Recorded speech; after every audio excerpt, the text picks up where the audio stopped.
Il y en a qui savent pas s'arrêter et on va parler dans cette série d'épisodes sur les pilotes qui n'ont pas su s'arrêter. Aujourd'hui, Graham Hill, un esprit de détermination et d'excellence parmi les plus grands pilotes du sport automobile, détenteur de la triple couronne, et on parle pas de celle qu'il a dans ses gencives, mais bel et bien de la honorifique triple couronne du sport automobile. Il s'est frayé un chemin à force de travail, d'opportunités saisies avec brio. Un parcours marqué par des triomphes, des défis uniques et une fin de carrière qui nous laisse nous demander à quel point il aurait dû s'arrêter plus tôt pour le bien de son image et de son palmarès, mais d'un autre côté qui nous force à apprécier sa détermination et son amour du sport automobile. En compagnie de Monsieur Masta, rédacteur spécialisé histoire naturellement chez France Racing, on va aborder ce sujet vaste, complexe, mais naturellement, on va commencer par des choses simples. Bonjour Masta, Graham Hill, quelle empreinte dans l'histoire? Bonjour, monsieur Blabla. Eh bien, Graham Hill, la triple couronne, on a eu le temps d'y revenir quand ce cher Fernando Alonso, peut-être suivre le chemin de Graham Hill et côté Annette Trop et âge de retrait, pour le coup, quand on s'y penche. Généralement, quand on entend parler de lui, c'est à la fois la triple couronne, le père de Damon Hill, qui était un peu plus de ma génération, même s'il s'est retiré un peu de temps après que j'ai commencé à regarder la F1. Vraiment le pilote britannique par excellence, un qui était rempli d'humour. Généralement, quand on pense aux pilotes drôles, Graham Hill fait partie de ceux qu'on cite le plus. Donc un peu tout ça à la fois. Et c'est aussi un des premiers exemples, c'est pour ça qu'on en parle maintenant, de ces pilotes qui ont couru trop longtemps. Et c'est une grosse ironie pour Graham Hill parce que son début de carrière est aussi assez particulier, mais même pour l'époque, parce qu'il y en a qui commencent tard. Et ça que Damon a commencé tard, à 31 ans en 92, ou 31-32, Graham Hill, c'est pire que ça. À 24 ans, il a débuté, et quand j'ai débuté, c'est pas débuté en sport automobile, c'est à 24 ans qu'il a commencé à conduire une voiture tout court. Il a eu une révélation. C'est ça, il a juste répondu à une petite annonce qu'il y avait dans un magazine. Il pouvait rouler à Brandzach pour quelques livres par tour. Voilà. Et jusque-là, il avait quasiment, il n'avait pas encore conduit. Il avait à peine acheté sa première voiture. Le sport automobile ne lui parlait pas du tout. Ça part de rien. Et puis, au fur et à mesure, il a gravi les échelons. Il a été mécanicien pour Lotus. Il a débuté bien après. Et pour au final avoir une carrière longue et jusqu'au point d'avoir le record de Grand Prix disputé. Bon, un record qui, sonne moins prestigieux maintenant, parce que maintenant j'ai l'impression que quasiment tous les pilotes de 2025 vont l'atteindre, ce chiffre-là, à savoir 76 Grands Prix. Oui, Lance Stroll, il en est pas loin, donc... Voilà, donc j'avais pas de son équipier qui a dépassé les 400, évidemment, autre temps avec le calendrier surchargé et tout ça, mais voilà, mais c'est resté un record jusqu'à... déjà, on a Jacques Laffite qui l'avait égalé avant son accident qui a mis fin à sa carrière en 86. D'ailleurs, il a été félicité par Damon, d'ailleurs, le jour même. Moi, dans un des premiers bouquins historiques que j'avais lu, on avait fait mention du fait que Damon Hill avait apparemment félicité gentiment Lafitte, qui s'en foutait, mais royalement du record, pour le coup. C'était ensuite battu par Ricardo Patrese. Je ne sais plus si c'est je crois que c'est en 89. De savoir que le jour où Jacques Laffite a battu le record de Graham Hill, c'est le jour où il a eu un accident qui a terminé sa carrière, c'est aussi un moment fort, parce que la carrière de Laffite commençait à être aussi très longue. Mais par contre, quelque chose qui ne peut difficilement être battu ou égalé, c'est que c'est plus de 16 saisons en Formule 1, et même si aujourd'hui le nombre de Grands Prix veut plus rien dire, le nombre de saisons, c'est encore un autre sujet. Même si les Fangio ont fait 6 ou 7 saisons en Formule 1, ça reste encore autre chose. Mais c'est c'est une durée de vie très très longue. Et comme tu l'as mentionné, pour commencer sur le bonhomme, il commence à 24 ans. Quelques semaines après avoir eu son permis, il voit cette annonce. Alors c'était une Cooper de Formule 3 qu'on pouvait louer pour 5 shillings le tour, quelque chose comme ça. Il est ingénieur horloger de formation. Il a tout plaqué pour aller faire cette carrière automobile. Et ça a été des années à galérer, hein, parce qu'il a fallu... il n'avait pas les ressources. Donc, comme tu l'as dit, il est passé mécanicien d'abord. Il s'est rapproché du circuit de Brands Hatch, essayer de faire connaissance avec les équipes, toutes ces choses-là pour essayer de gratter un petit poste ici et là, du bénévolat. Et quand même, quand tu commences comme ça, c'est un parcours atypique. Après tout, beaucoup de pilotes ont des parcours atypiques, mais bon, ça mérite d'être connu. Et il a fait une des rencontres les plus importantes de sa carrière, celle de Colin Chapman à la fin des années 50.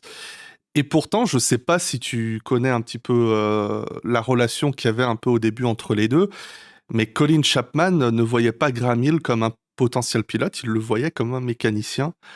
Et quand Graham Hill exprimait sa volonté de rouler et tout ça, Chapman n'était pas très content. Et ça a rendu les choses un peu difficiles entre eux. Et d'ailleurs, est-ce que tu te rappelles, si tu étais né, du premier Grand Prix de Graham Hill en Formule 1? Alors, je n'étais pas né, et je crois même Hein? que mon père non plus n'était pas né à ce Oh, moment-là. je sais pas, Pour je te dire. demande. Non, là de tête, je suis désolé, je ne pourrais pas le dire. Grand Prix de Monaco 58. Ah, Monaco en plus. Mais oui, c'est pour ça que c'est pas difficile de s'en rappeler. Graham Hill a commencé sa carrière à Monaco.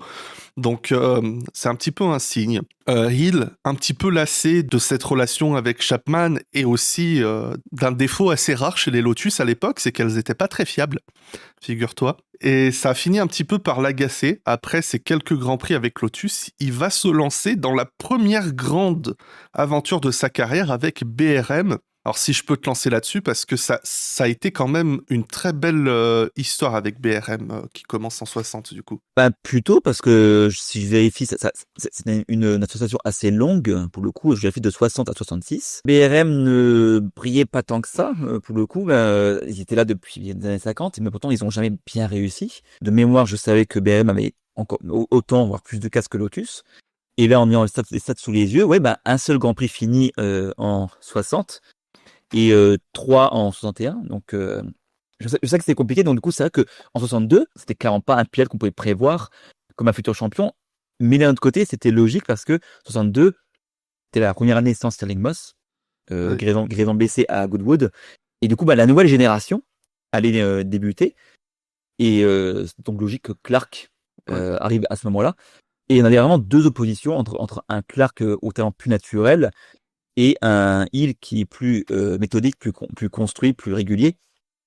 Et l'opposition se montre d'ailleurs à Monaco entre l'un qui a eu le record, qui était Monsieur Monaco, littéralement surnommé ainsi, et Clark, comme on a parlé, qui n'a jamais réussi à y gagner. Écoute, moi j'ai juste resté sur BRM, j'ai pas réussi à retrouver l'acronyme, mais tu sais que les Anglais adorent faire des acronymes pour se foutre de la gueule des équipes. Hein. Par exemple, Lotus, c'était Lot of Trouble, Usually Serious. Voilà, beaucoup d'ennuis et généralement des gros. Et du coup, BRM, je sais plus ce que c'était. British Racing Motors. Oui, mais ce que je veux dire, la version détournée. La version détournée. J'avais lu. Parce que BRM, c'était le premier constructeur 100% britannique qui arrivait dans les années 50. Donc, ils faisaient leur châssis, leur suspension, enfin, tout ça, et leur moteur. Et il faut savoir que dans les années 50, c'est pas les Anglais qui font des moteurs, c'est les Allemands et les Italiens. Et cause en est, c'était casse sur casse sur casse les moteurs BRM. Pour dire, ils se sont un peu, entre guillemets, fait humilier par Van Wall et par Cooper qui ont gagné avant eux, mais avec des moteurs clients. Et lorsque Graham rejoint l'équipe, c'est un peu une cause perdue sur le papier parce que BRM est pas très loin, enfin, il est pas bon. Mais pourtant, lors de sa première saison, il y a beaucoup de pannes, mais il prend son premier podium cette année-là à Zandvoort. Il y a une bonne alchimie qui se fait dans l'équipe, parce que Graham Hill est un acharné de travail, il passe beaucoup de temps à essayer de travailler ses réglages, sa mécanique, comprendre sa voiture. Enfin, c'est quelqu'un de très très investi, Graham. En 62, du coup, comme tu l'as dit, c'est un petit peu une année pour les jeunes. Si on regarde le classement pilote, que je trouve très intéressant à voir, sur cette fin d'année 62, on a dans un mouchoir de poche Hill, Clark, McLaren. qui sont, McLaren a eu un petit peu plus de difficultés en début de saison. McLaren remporte la deuxième manche en plus à Monaco, mais c'était un petit peu cette nouvelle génération qu'on attendait. Il y a John Surtees qui fait aussi une bonne saison avec quelques podiums. Dan Gurney qui un pilote un petit peu plus expérimenté, j'ose dire, à ce stade. Votre première victoire aussi Et qui pour lui, prend sa en première France. victoire cette année-là, voilà. Donc, on a un plateau qui est tout frais en quelque sorte. J'oserais presque le comparer en un sens au plateau de 95 après le décès de Senna ou de 2007 après la retraite de Schumacher. C'est-à-dire qu'on a un champion du monde ou deux sur le plateau qui sont pas nécessairement dans les meilleures dispositions. Et derrière, il y a que la génération du futur qui peut être là pour prendre la relève. Donc, ça a été un concours un peu de circonstances parce que effectivement, du coup, c'est le moment où BRM est présent, où Lotus aussi se relève. Donc, il y a aussi ce challenge intéressant pour Hill, qui a fait le pari du coup de rejoindre BRM, d'affronter Colin Chapman, parce que c'est un petit peu ça aussi, c'est une rivalité avec Chapman. Et c'était très intéressant de voir que finalement, il gagne grâce, j'allais dire Calami, mais en Afrique du Sud, il gagne grâce à une panne de la Lotus, lui qui s'est un petit peu enfui à cause du nombre des pannes des Lotus. On découvre un tout nouveau personnage en 1962, qui est donc Graham Hill, et qui fait très rapidement les unes un peu de partout. C'est un personnage qui est très populaire, qui est plein de vie, plein de passion, plein d'humour, qui a toujours un beau verbe, qui sait bien s'exprimer. Et il y a tout ce qu'il faut pour avoir le nouveau champion du monde, la nouvelle tête d'affiche de la Formule 1, dans ce monde un petit peu qui cherchait son nouveau numéro 1, si j'ose dire. Et les saisons suivantes ont été un petit peu plus compliquées parce que en 63, il y a eu chez BRM, on a eu du mal un peu à suivre le niveau de Lotus et de Clark. Il y a eu des transitions avec des nouveaux châssis qui n'étaient pas très réussis. Et se présente la saison 64, dont on a un petit peu parlé la dernière fois dans l'épisode consacré à Clark, mais où il était aussi un des favoris jusqu'à la dernière manche. En 65, il aurait très certainement gagné le titre s'il n'y avait pas eu un Jim Clark dans le monde. Donc on est sur une phase vraiment où Graham Hill est à son apogée. Et pour parler des grandes réussites de Hill jusque-là, on a 63, 64, 65, 3 victoires coup sur coup à Monaco, dont probablement sa plus belle victoire en Formule 1, je pense, à Monaco en 65. Celle qui revient le plus, ouais, généralement. Mais quoi qu'il en soit, c'est déjà Monsieur Monaco, c'est la star, il est sur les posters pour les Grands Prix de Monaco. Il a sa magnifique rivalité avec Jim Clark. Il a un nouveau coéquipier aussi un petit peu chatouillant, Jackie Stewart. Malheureusement, 66, ça va être le déclin, plus pour BRM que pour Graham, vraiment. Parce qu'on a la transition au moteur 3 litres et c'est pas une bonne saison du tout. Il fait 3 podiums sur l'année. Stewart arrive à ramener une victoire pour BRM, mais c'est parce qu'il y avait 3 pilotes à l'arrivée. 4, pardon, au Grand Prix de Monaco. Et avec un vieux climax qui a été, on a remonté à 2, je crois que c'est à 2 litres ou 2 litres 4, quelque chose comme ça. Donc c'était même pas avec un moteur BRM, parce que BRM préparait un moteur spécial. Et quand je dis spécial, c'est-à-dire combiner 2 moteurs pour en faire un, le H16 qui était une des plus belles usines à gaz de la Formule 1. Je n'avais pas fait gaffe, mais 66, Graham Hill finit devant Clark au championnat. D'1 point. Là, les petites victoires, elles sont là. Ça compte. Mais après, oui, il a eu une bonne saison régulière. Je crois que j'ai mentionné 2-3 podiums sur l'année. Sur une saison à 9-10 Grands Prix, c'est pas mal. Donc, on est quand même sur une phase difficile. Et le mariage BRM est un petit peu consumé. Parce que en 67, Graham prend la décision de serrer la main avec son vieil ami ennemi Colin Chapman et pour rejoindre son ami ennemi Jim Clark dans la Lotus. Et se termine déjà une ère en quelque sorte parce que il y avait un côté très patriotique d'avoir Graham Hill chez BRM parce que c'était, comme je l'ai mentionné, un constructeur 100% britannique. et qui est devenu d'ailleurs le premier constructeur 100% britannique à gagner un titre, avec un pilote britannique à son volant. Donc ça a été une très grande réussite. Malheureusement, BRM se casse la gueule progressivement et ne retrouvera jamais de sa superbe. Et finalement, il se trouve une deuxième carrière chez Lotus. Bon, malheureusement, c'était pas la bonne année pour aller chez Lotus, parce que on a à nouveau des grands problèmes de fiabilité, des grands problèmes tout simplement aussi de performance en début de saison face au Brabham Repco. Il y aura beaucoup plus de choses à dire en 68. Malheureusement, il y aura du beau mais du pas beau, parce qu'on va commencer tout de suite par le pas beau. Le Grand Prix de Formule 2 d'Allemagne à Hockenheim avec la mort de Jim Clark, une manche à laquelle participait Graham Hill. Et on a ces images vraiment glaçantes où on le voit sur le site de l'accident en train de ramasser l'épave avec l'équipe dans laquelle le pilote s'est tué. C'est des images qui sont aussi terribles pour le contexte de l'équipe, qui marquent aussi un petit peu, j'ose dire, une forme de résilience des hommes de l'époque et quelques femmes qui pouvaient y avoir dans les autres catégories qui pouvaient courir, parce que c'était un monde très violent quand même. Je fais aussi un écho à Spa 66 lors du Grand Prix de Belgique, donc lorsque Hill est pris dans un incident avec Stewart au départ, et j'ai oublié le nom de l'autre pilote BRM qu'il y avait ce week-end. Ouais, c'était Bob Bondurant, je crois, dans une BRM, et bref. Mais pas dans l'équipe BRM. Il avait un châssis BRM. Ouais, faut suivre.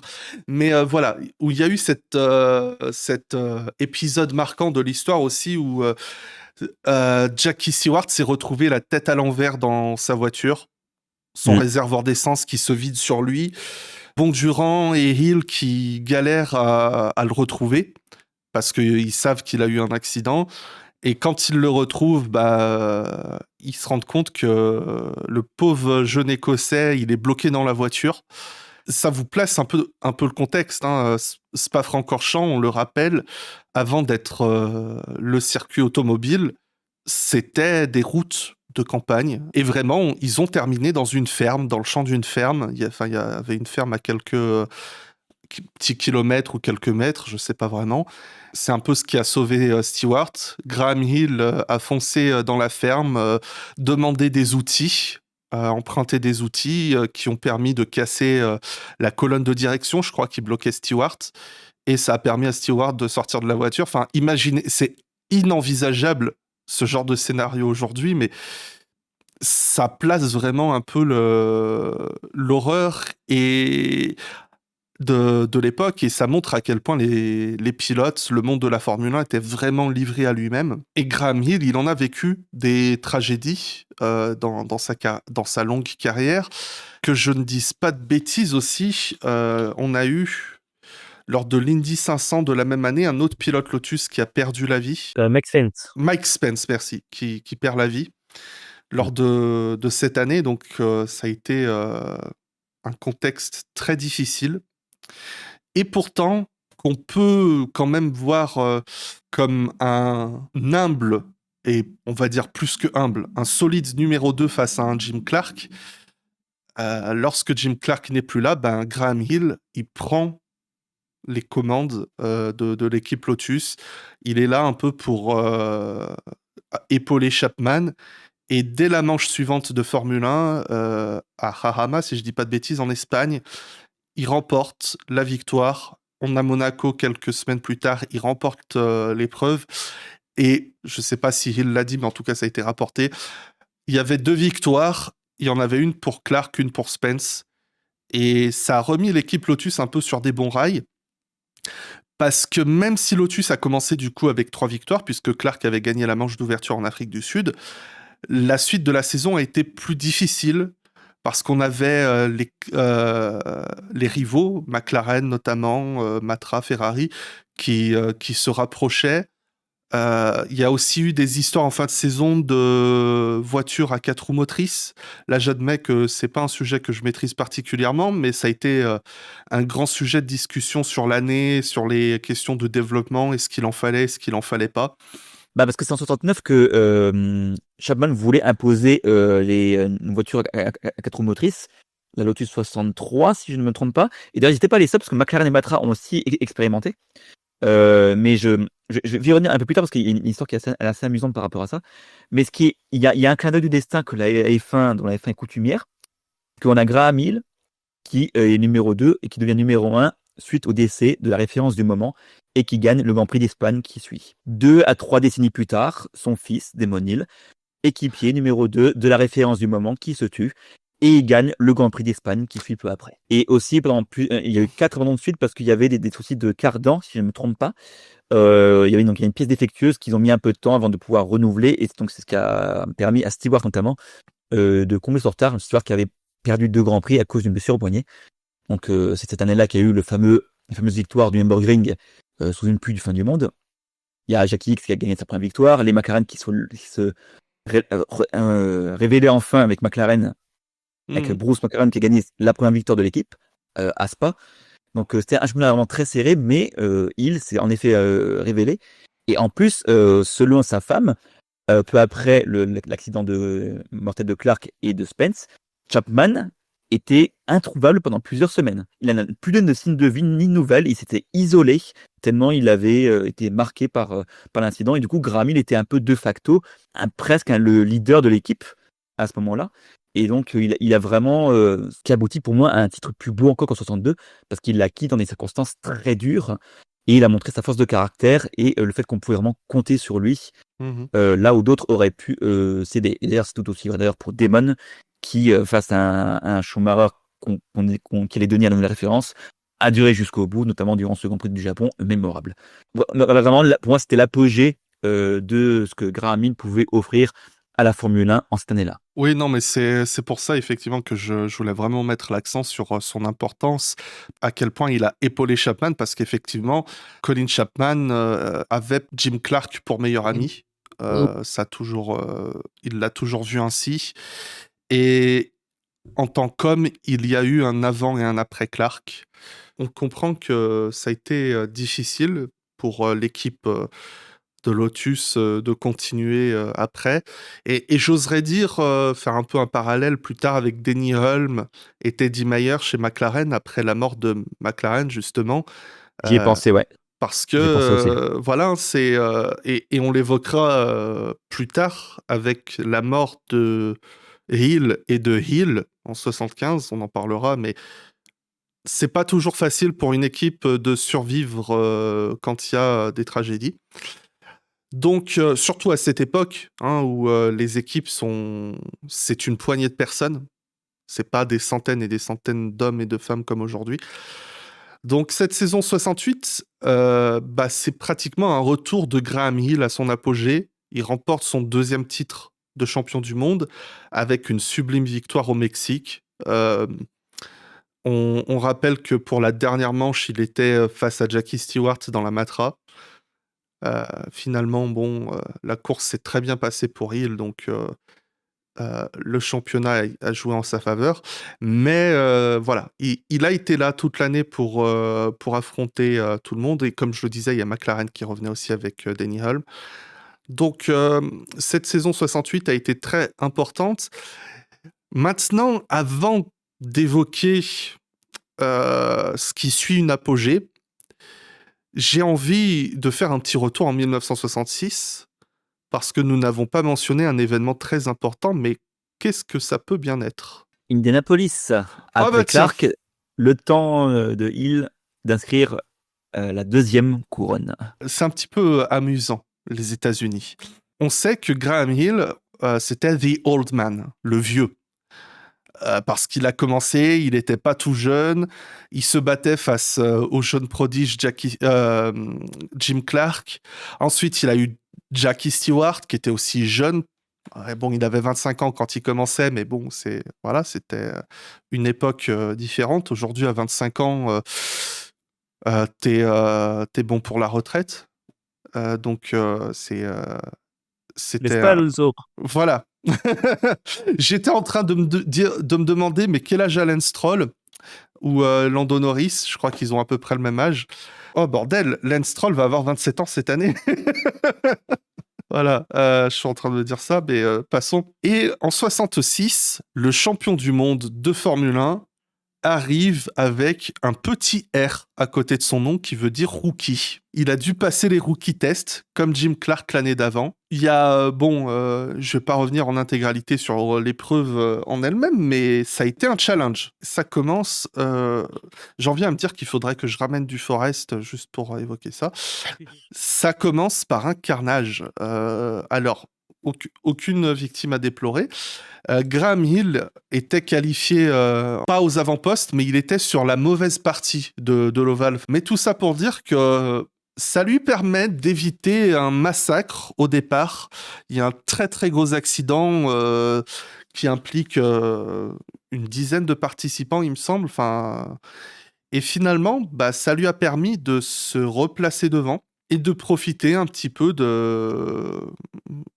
des incidents ici et là, des problèmes pour un certain Jim C dans une Lotus Ford, encore une fois, pour remporter l'épreuve avec 40 secondes d'avance sur Jim Clark. Donc, il est devenu le premier rookie en plusieurs dizaines d'années à remporter les 500 miles.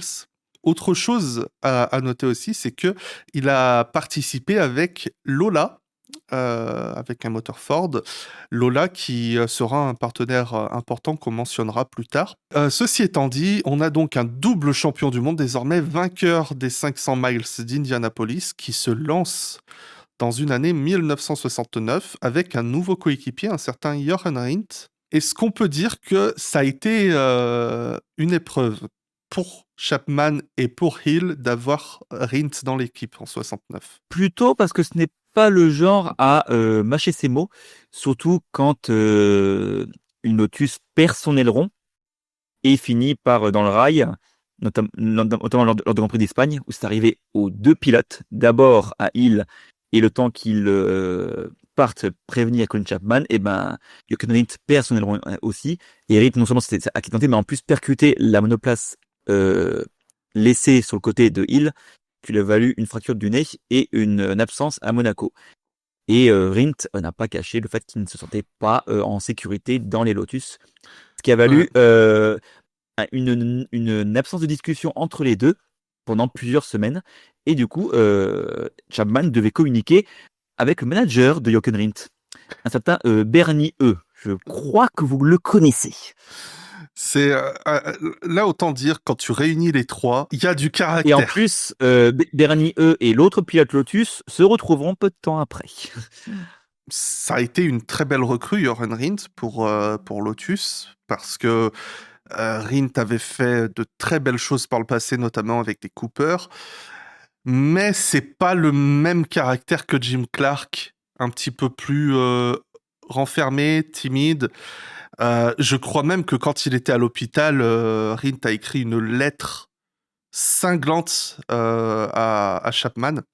Il a dit Stewart sera champion du monde parce qu'il a des F1 qui ne se désintègrent pas. Voilà, parce que Stewart avait justement remporté les 2 manches d'ouverture, dont celle à Montjuic en Espagne. Sur cette saison 69, quelque chose d'un petit peu pénible pour Hill, alors qu'il remporte le Grand Prix de Monaco suivant l'accident des 2 Lotus à Montjuic, qui sera d'ailleurs sa dernière victoire en Formule 1. Et sa 5e à Monaco. Et je vais t'interrompre, je le place maintenant parce que sinon je ne pourrais pas. J'ai vérifié, merci Tatéfin parce que je ne le savais pas. C'était également son dernier podium et apparemment il avait le record de podium à ce moment-là. J'ignorais qu'il l'avait détenu à une époque. Je l'avais totalement oublié aussi, donc bien joué. Et ce Grand Prix de Monaco, en plus, ça a été un vrai challenge parce que il y a eu une grande lutte avec notamment Chris Amon, Jackie Stewart. Il y avait Beltoise aussi qui se montrait un petit peu au début. Enfin, c'était vraiment une épreuve d'endurance. Monaco, ça l'a toujours été, hein, mais c'était un petit peu l'art de Graham de savoir se retenir, de pas en vouloir plus. Et c'est ce qui lui a permis de gagner cette épreuve à Monaco. J'ai retrouvé une citation de Stewart qui disait, qui expliquait comment ça se fait qu'il réussissait aussi bien. Il disait: Graham avait une grande confiance en ses moyens chaque fois qu'il courait Monaco. Il avait le don de s'installer dans un rythme précis et de tourner ensuite avec une régularité de métronome. Je crois aussi que sa façon de piloter, avec une tendance à freiner fort et tard, convenait parfaitement au tracé. Le reste de la saison a été plus difficile en revanche, parce que on a ramené un Johan Rindt qui commence à mettre Graham Hill en grande difficulté, parce qu'il est meilleur. Meilleur, enfin, il va plus vite, il se montre plus souvent aux avant-postes. Il y a notamment cette magnifique lutte avec Jackie Stewart à Silverstone en 69, toujours. Et il s'est failli ne pas arriver. Et c'est là qu'on va remettre le dossier de la Lotus à 4 roues motrices sur le tapis. Parce que Chapman voulait imposer à ses pilotes cette technologie qui était encore balbutiante, pour le coup, et qui ne convenait pas sur tous les circuits. Et normalement, Silverstone, les 2 pilotes auraient dû rouler avec la Lotus 63. Et il voulait tellement pas y toucher, et Rindt non plus, qu'il a convenu un accord avec Joachim Bonnier, un de ses meilleurs amis, et qui qui avait son propre engagement, qui alignait des Lotus privés. Il a du coup conclu un accord avec lui pour échanger leur voiture pour que il ait la bonne Lotus et que Bonnier fasse le test à sa place pour ne pas se taper cette voiture de labo qui n'a jamais vraiment fonctionné. Et Rindt a échangé avec John Miles, qui était le pilote de développement, celui qui allait être son deuxième pilote en 70. Sublime lutte entre Stewart et Rindt. Malheureusement, Rindt, qui était en tête au 61e tour, il commence à se dire, tiens, la voiture marche moins bien. C'est nouveau. Et en fin de saison, comme tu l'as dit, il continue à dire que Stewart va gagner parce que lui, il a une voiture qui termine les courses. Il rage, il plaisante, hein, c'est très autrichien, à dire oui, non, mais je sais que je gagnerai pas tant que je suis avec une Lotus. Enfin, il mâche pas ses mots. Et pourtant, Johan Rindt va gagner enfin son premier Grand Prix au Watkins Glen en fin de saison. Malheureusement, il ne pourra pas célébrer cette victoire parce que Graham Hill est victime d'un accident très grave ce jour-là. J'osais dire que tout à l'heure, fin 68 était la fin de l'apogée de Graham avec ce deuxième titre. Il était sur une petite pente descendante par la suite, Rindt le mettant à mal, et ensuite il y a eu cet accident, et là ça a été la dégringolade totale. Alors ce qui s'est passé, il y a eu plusieurs choses. Nous sommes pendant le Grand Prix, c'est des Goodyear, il me semble, ils étaient chaussés de Goodyear, faisaient une expérimentation avec Firestone, pardon, faisait une nouvelle expérimentation de composés pneumatiques. Il avait eu quelques inquiétudes pendant les essais déjà, et pendant la course, il a un tête à queue, un peu bizarre. Et il est obligé, j'espère que je mélange pas l'ordre des choses dans mes notes, mais c'est à l'époque, il sort de la voiture, il pousse la voiture pour la remettre sur la piste, il se remet dedans. Seulement, il peut pas se réattacher, il se réattache pas. Il prend le temps de regarder ses pneus, il voit qu'il y a un des pneus qui tremble bizarrement. Au tour d'après, il fait coucou à Chapman pour lui dire il y a mon pneu qui va pas. Donc prépare quelque chose, mais il n'a pas le temps de terminer le tour que le pneu éclate. Et il est projeté pas totalement hors de la voiture parce qu'il est un petit peu retenu dedans. Et il se brise très gravement les jambes, les deux qui sont restés un peu bloqués. Grosse infection, enfin quelque chose d'assez terrible. Et il y a d'ailleurs une équipe de reportage qui l'a suivi pendant son hospitalisation. Ça montre vraiment à quel point il a souffert pendant cette époque. Et pourtant, il a souffert pourquoi ? Parce qu'il voulait revenir derrière le volant. Alors que les médecins lui disaient « Mais attendez, on n'est même pas sûr que vous pourriez marcher un jour ». Il disait je m'en fous tant que je peux conduire. Il y a eu une énorme période de convalescence, ça y est, j'ai plus le mot, pour réapprendre à marcher correctement, de rééducation. Voilà. Oui, c'est ça. Il arrive malgré tout, 5 mois plus tard, à revenir en Formule 1, toujours au volant des Lotus, mais cette fois, il n'est plus engagé par l'équipe Lotus. Il travaille avec l'équipe Rob Walker Racing Team. D'un autre côté, je pense que certains doutaient qu'il puisse être revenu au bon niveau. Et d'ailleurs, durant la première course en 70, il fallait, tel Johnny Herbert en 89, il fallait l'aider pour monter et descendre de sa voiture. Donc, il était même pas encore entièrement rétabli au moment de conduire en 70. Donc, je pense que certains teams ne devaient pas avoir grande confiance pour lui pour donner son meilleur. Et je pense que beaucoup s'attendaient même à ce qu'il prenne sa retraite. Et certains voulaient même qu'il le fasse. Et d'ailleurs, quand on voit la suite de sa carrière, justement, ça aurait été mieux pour lui que sa carrière s'arrête à ce moment-là. Quand on regarde ce Grand Prix, pourtant, alors, on est à Kyalami pour 80 tours, 320 km. On est sur un circuit qui n'est pas nécessairement facile, surtout dans des conditions qui n'étaient pas nécessairement faciles, avec la chaleur, ces choses-là. On a eu beaucoup d'abandons sur cette épreuve, des pilotes qui justement craquaient pendant l'épreuve. Et pourtant, Graham a réussi à ramener sa Lotus en 6e position, ramenant 1 point, ce qui est quand même ce qui a été un effort qui a été ovationné, parce que c'était la démonstration pure de la détermination du bonhomme, parce que tout le monde avait conscience que c'était une épreuve difficile, tout le monde l'a vu boiter dans le paddock, comme tu l'as dit, il fallait l'aider à monter dans la voiture, et il a quand même réussi à ramener sa voiture non seulement jusqu'au bout, mais en plus dans les points, donc ça a été un très grand résultat. Malheureusement, il y a très peu de bonnes choses à dire sur la suite, parce que il était tout simplement plus au niveau. En 1972, par contre, comme tu l'as dit, on va retrouver une des personnes qu'on a mentionnées tout à l'heure, un certain Bernier. Dès 71 en fait. Parce que en 71, parce que c'est en 71 que Ecclestone, qui a perdu Hockenrindt, hélas, a repris l'équipe Brabham, à Jack Brabham qui a pris sa retraite, et à Rob Taronak ou Toranak, je confonds toujours les Toranak, je crois. Toranak, donc l'autre propriétaire de l'équipe. Et du coup, c'est à ce moment-là que son petit travail de sap et de grignotage de la Formule 1 a commencé. Et Graham Hill était le premier pilote de l'équipe à ce moment-là. Mais sans pouvoir donner beaucoup. Mais par contre, une chose qu'on peut oublier, c'est que autant 69 et l'année de sa dernière victoire en F1, on parle de Grand Prix officiel. Que toi qui as consacré quelques vidéos à des Grands Prix hors championnat, eh bien, en mai 71, il a participé à l'International Trophy à Silverstone et a remporté la course sur Brabham. Donc sa dernière victoire en F1, sans limitation d'officiel ou pas, c'était à ce moment-là. Donc il y avait encore quelques beaux restes qui pouvaient s'exprimer ici et là avant le coup de spectacle qui s'était fait l'année suivante dans une autre catégorie. En plus, une victoire du coup sur le tracé de Silverstone du coup.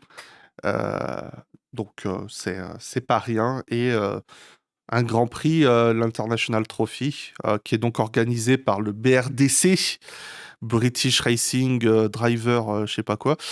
Le C étant je sais pas quoi, Natural Club, voilà.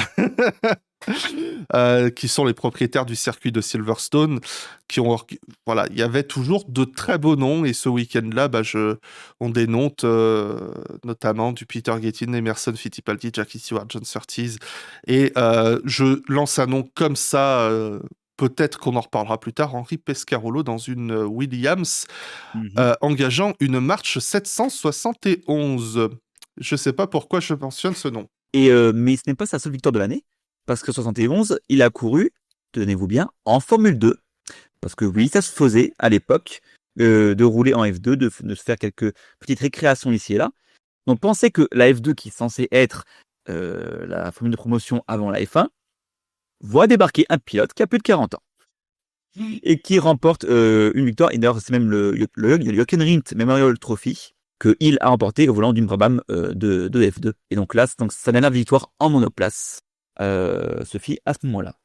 Mais là, donc, ce sont les deux belles choses qui se sont faites. Et par contre, chose amusante, et c'est là que j'avais failli l'oublier, c'est que cette Brabham a été alignée par l'équipe Rondel Racing. Ça ne vous dit rien, mais le RON pour Ron, c'était pour Ron Dennis. Dennis, ouais. Et oui, c'était sa première équipe en sport automobile, avec donc c'est Rondel pour Ron Dennis et Neil Trundle. Et paraît-il que c'est écrit Rondel, Rondel, et pas Rondel à l'anglaise, DLE, parce que ça se prononçait mieux en français. D'accord. Donc on a carrément fait gaffe à ça, alors que pourtant Ron Dennis n'a jamais été un grand francophile, malgré Alain Prost.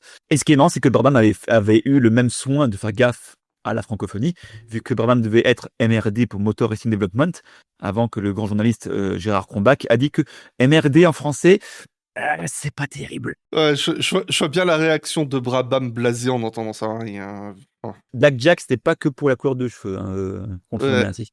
70-71, pas de grandes années pour Hill, pour le coup. Donc quelques points par-ci par-là, mais et rien qui puisse, et malgré les 2 victoires que j'ai mentionnées, qui laissent penser qu'il y a tout n'est pas perdu, mais rien qui puisse faire dire qu'on l'a retrouvé. Mais 72, par contre, allait offrir son dernier tour d'honneur, et quel tour d'honneur. Parce que tu dis que on n'avait plus très confiance en lui. À quel point il en a été contraint de créer sa propre équipe pour trouver un volant. Ah, c'était aussi une façon de continuer à rouler. Non, pardon, je dis 72, je voulais dire 73. Oui, plutôt. Mais oui, 72, bon, toujours pas une brillante année. Mais il y a un truc, quand même, qui force tout le monde à se dire « quand même, c'est Graham Hill ».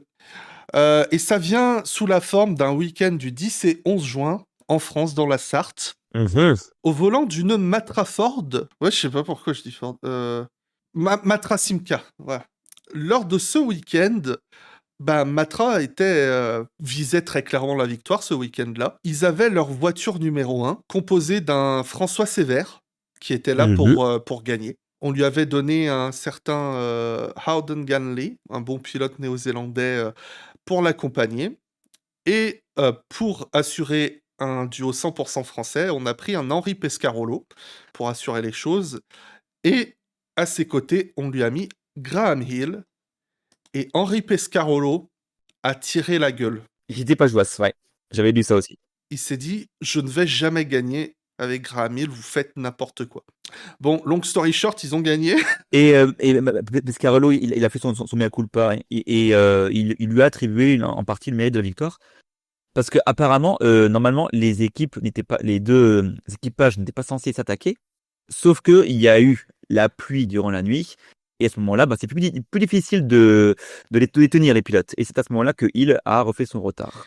Oui, parce que on dit que son relais de nuit sous la pluie a été magique. Même l'équipage, le stand voulait lui signifier de dire attends, pas trop vite, pas trop vite. Rien à faire. Il n'était pas là pour faire gagner François Sévère, il était là pour sa gueule. Il a fait un relais magique qui a permis de rattraper du coup l'équipage de Sévère et Ganley. Et en fin d'épreuve, Ganley perd la voiture. Alors, moi, sur ma source, j'ai lu qu'il y avait une fuite d'eau dans le circuit électrique. Et après, il a eu un accrochage avec un pilote à un tour. D'accord, oui, parce que moi, j'ai cette image de la Matra avec le capot ouvert.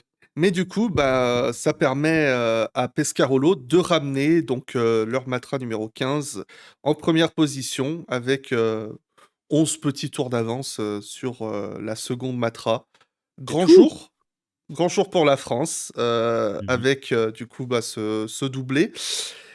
Et comme tu l'as dit, Pescarolo qui après la course va dire à Hill, je dois m'excuser parce que voilà, quand j'ai su que c'était toi, j'étais pas content, je me suis dit que c'était n'importe quoi et j'aurais jamais dû penser ça. Donc vraiment tout à l'honneur de Pescarolo parce que je crois pas qu'il était ouvertement critique, c'est juste qu'il en a pensé beaucoup de mal sur le moment. Mais on sait tout ça parce qu'après, il a admis publiquement, ouvertement, qu'il pensait beaucoup de mal du choix de prendre Hill à ce moment-là de sa carrière. Le dernier grand succès de Graham Hill à l'échelle internationale, parce que on va évoquer la suite, mais déjà, ça nous permet de faire le full circle, comme disent les Anglais, sur la triple couronne. Un succès qui n'a jamais été répété, qui ne sera très certainement jamais répété, même si on peut l'espérer pour un certain Fernando A. Oui, et puis bon, on en a dit qu'on battrait jamais le record de titres de de Fangio, ou le record de victoire de Schumacher, ou le record de Grand Prix de Patrese, la Formule 1 c'est savoir nous contredire de temps en temps. Donc le sport automobile n'est pas exclu de ça. Je veux dire, Toyota devait être maudit à jamais et au final ils ont gagné trois fois de suite. C'est quand même plus difficile aujourd'hui, on le voit pour les pilotes, d'aller s'aventurer ailleurs dans la même année. Enfin, pardon, je dis ça, mais moi je le souhaite aussi pour un certain Nico H. Hein. Ah bien sûr. 2026, champion du monde avec Audi. Il part à l'Indy 500, il gagne et ça y est. On a eu Marcus Ericsson qu'on voyait comme un pilote payant du niveau de Lance Stroll. Celui-ci est vainqueur des 500 miles. Ça fait 2 fois qu'on parle de Lance Stroll quand même dans un podcast sur Graham Hill. Hein. Oui, j'ai même pas fait. Ouais, ça, oui, c'est pour le coup. Mais pour finir sur Le Mans et Graham Hill, le souci c'est que, au même titre que la première victoire de Rins en 69 a été teintée, en 72, Joachim Bonnier, un de ses meilleurs amis, s'est hélas tué durant cette course des 24 heures du Mans. Lui qui était également un des vétérans de la F1, qui a couru sa dernière course en 71, si je me trompe Oui, pas, c'est ça, ouais. et qui avait offert à BRM sa première victoire en Mm. 59 à Zandvoort. Donc voilà, là encore, la mort rôdée à l'époque, comme on le sait trop bien, et comme d'autres pilotes vont le constater plus tard. Joe Bonnier, qui au passage est le cofondateur du GPDA avec Sterling Moss. Voilà. Pour Brillant Société. Je le savais et j'avais oublié, donc tu fais bien de le rappeler. Voilà. On va passer du coup en 1973, parce que personne, malgré cela, ne veut d'un Graham Hill dans son équipe. Parce que c'est l'époque des François Sébert, des Ronnie Peterson. J'ose mentionner voilà, des petits jeunes, Claire Agazzoni, pas si jeune, mais voilà, Niki Lauda, Carlos Pache, Jean-Pierre Jarier, voilà, c'est leur époque à eux. Il n'y a plus trop de place. Carlos Reutemann aussi, tant que j'y pense. Voilà, il n'y a plus de place pour des Graham Hill. Qui était son équipier d'ailleurs en 72. Reutemann ? Oui. Oui, c'est pour ça que j'y pense, ouais. C'est pour ça que j'y pense en disant, en prenant conscience qu'il a été remplacé du coup par Fittipaldi. Wilson, hein, voilà. Et au passage, je vous assure que je suis en train de l'écrire, la review de 73, c'est pour ça que je connais aussi bien le dossier. Voilà. Du coup, Graham, il se dit, tant pis, je vais faire ma propre équipe. Alors, il commence pas tout de suite la saison, parce que il faut construire le projet. Ils arrivent en Espagne, et comment que ça se passe? Alors, il y a plein de choses qui ont dû être mises bout à bout. Il a fallu trouver un accord avec un constructeur. Donc, c'est avec Shadow. Il fallait un sponsor, parce que faut payer tout ça. Et là, c'est quand même très fort. Parce que bon, certes, il arrive à récupérer des moteurs Ford. Tout le monde a des moteurs Ford. Mais il arrive quand même à négocier un petit peu, parce que c'est Graham Hill. Et en cette ère des cigarettiers, il arrive à signer un accord avec Embassy pour devenir Embassy Racing. C'est formidable de voir quand même un nouveau constructeur, donc Shadow, hein, qui est nouveau en Formule 1. Ils font leur début aussi à ce Grand Prix d'Espagne en tant que... Non, ils arrivent, en Afrique du Sud avec Jackie Oliver et je sais plus qui, un pilote américain. Jean-Paul Vollmer, qui montrait sur le podium en Espagne. Mais un tout nouveau constructeur, Shadow, qui arrive et qui sert un client où il y a très peu d'attentes, naturellement, et au volant, il y a un double champion du monde, détenteur de la triple couronne, qui a un sponsor titre. Vous ne verrez ça nulle part ailleurs, parce que il a fallu les convaincre. Et Graham Hill, il s'est découvert une carrière de businessman, ou redécouvert, oserais-je dire, parce que finalement, son début de carrière, qu'on a rapidement évoqué, c'était un petit peu ça, mais c'était le businessman du pauvre. C'était je fais des petits boulots et puis peut-être que j'aurai la chance de conduire une voiture pour faire un Grand Prix, quoi. Et là, je cherche des sponsors pour rouler en Formule 1. Malheureusement, c'est pas très brillant pour eux. Mais en 1974, si je ne dis pas de bêtises, l'équipe Hill va passer du coup à des châssis Lola, qui sont beaucoup plus réputés que les Shadow, et puis il y a déjà un peu d'affinité entre les deux clans. Et ça va permettre, en plus de cela, de recruter un second pilote. qui sera sur la saison 74 Guy Edwards, champion de Formule 3, je crois. Enfin, non, je confonds, pardon, je dis n'importe quoi. C'est en 75 qu'on recrute un champion de Formule 3 en la personne de Tony Bryce. Alors, juste pour en parler rapidement, il y a hélas pas grand-chose à dire sur ces 2 années-là, sur le plan sportif 73-74. En 75, du coup, Et c'est même pire, il faut le dire, 73, il n'a pas marqué le moindre point pour la première fois de sa carrière. Donc il faut de voir qu'un champion du monde ne marque aucun point, c'est pas si fréquent dans l'histoire de la Formule 1. C'est arrivé à ce cher Villeneuve en 99, hélas.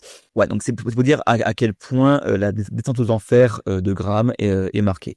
ça nous mène à cette saison 1975 où il va faire quelques recrutements, dont le jeune Tony Bryce, champion F3. Là, Il est séduit par Tony Bryce, c'est pour ça que je le mentionne. Et surtout qu'il y a une anecdote formidable. Je sais pas si tu la connais, donc Tony Bryce, jeune pilote britannique, bourré de talent, et très certainement, oserais-je dire, un peu tête de con, qui arrive dans le garage pour faire ses débuts. Alors, il commence en Espagne, on reviendra sur le Grand Prix d'Espagne juste après, mais avec Williams, mais il fait ses débuts avec Hill, et là on parle de châssis.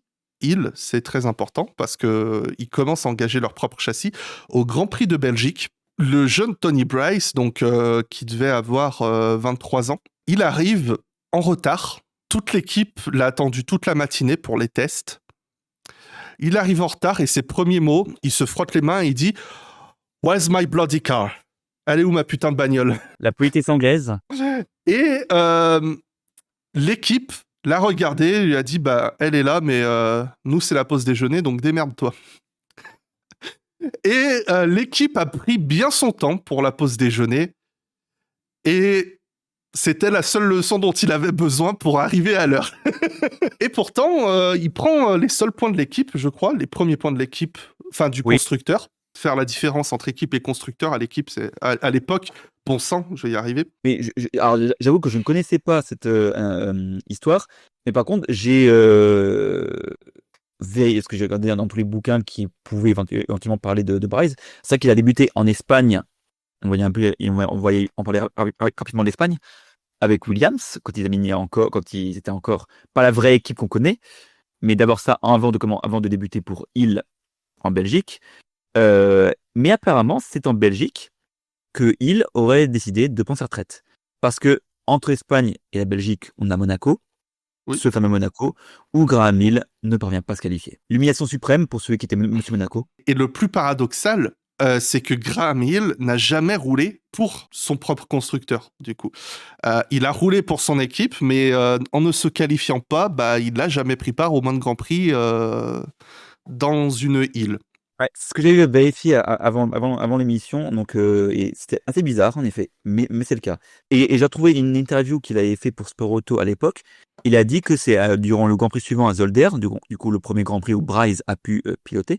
Et le fait c'est que Bryce, donc malgré l'histoire que tu m'as racontée, il s'est qualifié 7e, ce qui était vraiment une excellente performance.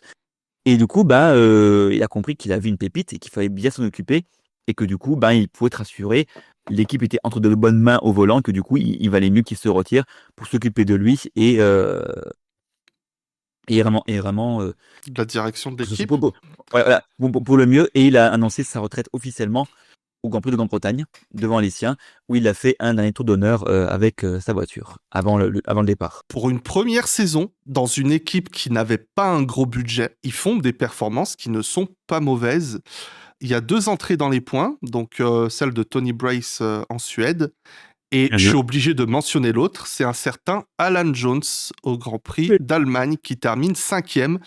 Alan Jones qui a fait ses débuts du coup au volant dans l'équipe de Graham Hill et qui a d'ailleurs plus tard conduit avec l'équipe de John Surtees. Alors techniquement, Jones, comme Bryce n'a pas fait son premier Grand Prix avec Hill, il avait aligné une S4 privée sur quelques Grand Prix. Voilà, il a ensuite rejoint Graham Hill. Mais la raison, c'est parce que à la base, il avait un pilote Rolf Stommelen allemand, mais qui a été blessé pendant plusieurs Grands Prix. Pourquoi? On a dit qu'on revenait sur mon Switch Eh bien, en 75, une course chaotique, des accidents comme s'il en pleuvait dès le départ. Tous les favoris KO et Stommel a mené un temps la course avec sa île. Oui, oui, en plus, enfin, alors, j'ai dédié un épisode sur le Grand Prix d'Espagne 75. Oui, oui, c'est vrai. C'est une tragédie sans nom. Ça a été aussi un des premiers épisodes boycott post-Jackie Oui, Stewart. Parce c'est vrai. que, on rappelle, Jackie Stewart avait pris plus ou moins la tête du GPDA et militait constamment pour la sécurité. Et après sa retraite fin 73, ça avait été Emerson Fittipaldi qui avait naturellement pris la relève en tant qu'ancien champion du monde. Et lorsqu'on arrive en Espagne, les barrières sont pas posées, enfin elles sont mal fixées, enfin on va pas rentrer dans tous les détails. Du grand n'importe quoi, les pilotes veulent boycotter. Les organisateurs appellent la Guardia Civile et disent bon si vous courez pas, on garde les bagnoles. Du coup, les chefs d'équipe ont dit à leurs pilotes si tu cours pas, je vais trouver quelqu'un dans le public qui va courir pour toi. Donc voilà, ça a été beaucoup de pression. Fittipaldi, pour marquer le coup, a pris part à la qualification, mais a roulé très lentement pour ne pas se qualifier. Et pourtant, les organisateurs ont mis la pression. Ils ont dit si le champion du monde n'est pas là, il n'y a pas de Grand Prix. Du coup, Fittipaldi s'est aligné en 26e place et il n'a pas fini le premier tour. Il est rentré au stand et il s'est barré. Grand bravo à Fittipaldi d'avoir tenu jusqu'au bout tout cela. Mais pour dire que les pilotes étaient vraiment désespérés en voyant les conditions. Au départ, Loda Regazzoni, les deux Ferrari en tête sont mis hors course. Hunt prend la tête, il abandonne parce que les suspensions pètent. Après, c'est Andretti, les suspensions pètent. Enfin, les voitures ne tiennent pas. Et du coup, on a Rolf Stommelen qui se bat contre Pache pour la tête de course. Et sa voiture casse. Il est envoyé dans une barrière. Pour un aileron arrière envolé. Mais le sens de l'humour de la F1 est génial. Hein. Et comble de l'ironie, attention, il part dans une barrière qui avait été fixée par les mécaniciens. Alors, je ne sais pas si c'est ceux de l'équipe Hill, mais c'est une de ces barrières que les équipes en personne ont dû fixer parce que les organisateurs refusaient de le faire. Et la barrière a tenu le coup. Mais en ce faisant, la voiture a été propulsée dans le public. Oh, ouais. Et ça a tué 4 photographes, je crois, enfin 4 spectateurs en tout cas, 4 civils. La course a été interrompue à 29 tours sur 75 prévus, donc on n'a même pas fait la moitié du Grand Prix. Pour vous dire, je vais prendre le classement final. On a 8 pilotes de classés sur les 26 qui ont pris le départ. On est à la mi-course. Hein. Et sur les 8 pilotes de classés, Tony Bryce dans la Williams et John Watson allaient abandonner. Enfin, ils sont classés, mais ils ont abandonné. Enfin, ils sont rentrés au stand pour réparer tout ça. Tu as Johan Mass qui gagne son seul Grand Prix en Formule 1. Son demi-Grand Prix, du coup. Voilà, un demi-Grand Prix devant Jackie X, donc il y a 1 seconde d'écart. Carlos Reutemann qui est 3e et a 1 tour de retard. On est à la mi-course. Ensuite, on a Jarier et Brambilla qui sont à 1 tour aussi. Léla Lombardi, qui devient à cette occasion la seule femme de l'histoire à entrer dans les points. Hein, j'insiste sur le lait, parce qu'elle marque un demi-point. Elle est à 2 tours. Ça nous renvoie donc au drame de Rolf Stommelen, qui est blessé, hein, en plus, je crois, qui prend pas part au Grand Prix suivant. Plusieurs Grand Prix, ouais. Et Graham Hill, du coup, qui va se replonger pleinement dans son rôle de directeur d'équipe, il va commencer à pouvoir plus se focaliser sur ses à côté, entre guillemets. Malheureusement, on parlait plutôt de ces équipes qui ne survivent pas à la mort de leur fondateur. Là, c'est littéralement l'équipe qui n'a pas survécu, puisqu'en revenant de tests au Castellet, je crois, Graham Hill a crashé son avion en atterrissant. Donc apparemment, l'histoire, c'est que il y avait un grave problème de visibilité. Et en plus de cela, l'équipe de l'aéroport ou je sais pas quoi n'avait pas éclairé la piste. Enfin, et donc il a dû atterrir dans des conditions, voilà, presque impossibles. Ah, il avait un brevet, mais il ne l'avait pas renouvelé. Il faut savoir que alors déjà, il y avait lui, Tony Bryce, son directeur technique trois de ses mécanos. Oui, c'est ça. Donc c'est littéralement toute l'équipe hein, qui a pas. Voilà. Il y avait une quinzaine d'employés en tout, mais voilà, avec l'essentiel de l'équipe morte. Voilà. Et donc ceci est arrivé. Mais le souci, c'est que l'avion n'était pas immatriculé, donc pas à jour, donc pas vraiment autorisé à rouler. Et Grammy avait une licence de pilote, mais il ne l'avait pas renouvelée non plus. Donc, et tout ça a contribué à ce que les familles des autres victimes se retournent contre les Hill. Et donc ça, plus tous les emprunts que Graham a dû faire pour sauver l'équipe, parce que certes, Embassy finançait l'équipe, mais il a dû également prendre sur son pécule personnel pour Mhm. financer l'équipe. Et du coup, la belle vie que menait sa femme et ses enfants, dont le jeune Damon, tous ils ont dû repartir à zéro et connaître une vie beaucoup plus difficile à ce niveau-là. Donc, Voilà. ça renforce la tragédie, non seulement de perdre un grand nom du sport auto, un jeune espoir aussi, parce que Tony Bryce pouvait être une future star. Vu vu il n'a pas eu le temps de démontrer beaucoup. C'est un peu le même cas de figure que pour Steven Beloff en Ouais, ouais. 85. Donc vraiment un qui a été fauché beaucoup trop tôt, mais qui semblait avoir vraiment un talent pour briller et aller très loin. Et effectivement, j'ai entendu notamment le témoignage de Damon Hill sur la manière dont il l'a découvert. Il regardait les informations et on parle d'un accident d'avion dans la région où son père devait atterrir. Donc, il a très vite fait le lien. Il avait 15 ans, il allait prévenir sa mère et même pas le temps de se poser les questions. Le téléphone sonne et ce sont des amis journalistes qui étaient sur place et qui les ont informés, quoi. Donc voilà, c'est une situation très tragique et à la fois, je ne peux m'empêcher de voir de manière purement sadique, si j'ose dire, en tant que grand fan d'histoire et de narration, un signe qui montre que Graham Hill ne pouvait pas exister sans course automobile. J'y ai pensé aussi, tu vois, quand j'étais en train de parcourir mes sources et de me dire qu'il m'a peu de temps après avoir arrêté de courir, lui qui avait vraiment du mal à s'arrêter. Ben, oui, non, je t'avoue, ça m'a aussi traversé l'esprit, donc ce n'est pas que toi. Mais tu vois, enfin, il y a quelque chose hein, de manière générale.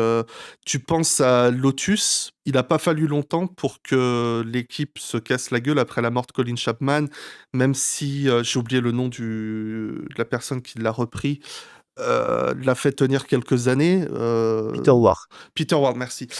Je pense aussi plus récemment à Williams. L'équipe se fait racheter en 2020. Frank Williams meurt un an plus tard. C'est des signes dans l'histoire un peu de partout qui sont assez tristes. Et c'est vrai que Graham Hill, il y a une interview de lui en 75 où on lui demande bah, comment tu vis la retraite, d'être maintenant purement directeur, et il dit bah, je le vis pas bien. Il le dit ouvertement, je le vis pas très bien, ça me manque, mais bon, voilà. C'était un passionné, un pur passionné. On parlait de son accident de 69. Quand on voit le petit documentaire, vous pourrez très certainement le retrouver sur YouTube. Son entraînement, il a vraiment l'envie de revenir. Et pourtant, il garde le sourire. Il garde le sourire. On le voit devant les caméras, dans son petit lit d'hôpital qui fait des coucous. On le voit à un gala être invité. Il est encore dans son fauteuil roulant. Il fait le con. À l'hôpital, le jour où il est transporté, on lui dit ben, on va appeler votre femme, est-ce que vous voulez qu'on lui dise quelque chose? Et il a dit: «Bah, dites-lui que je pourrais pas danser pendant quelques semaines». Et vraiment, c'est un personnage que j'admire beaucoup parce qu'il avait une passion, un talent et j'aime le voir un petit peu comme Damon Hill, un très bon pilote qui n'était pas nécessairement le meilleur, mais qui avait une détermination, du grit comme disent les Oui. anglophones, GRIT. Un acharnement qui faisait toute la différence.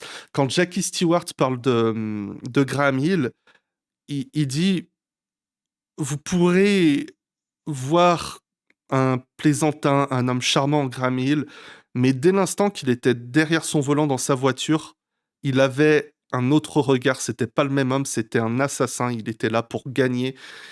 Et voilà, et c'est merveilleux. Et j'ai sous les yeux la petite photo qui servira à illustrer cette émission. Et on sent ce mélange de détermination et un petit peu de sourire malicieux Enfin, qu'il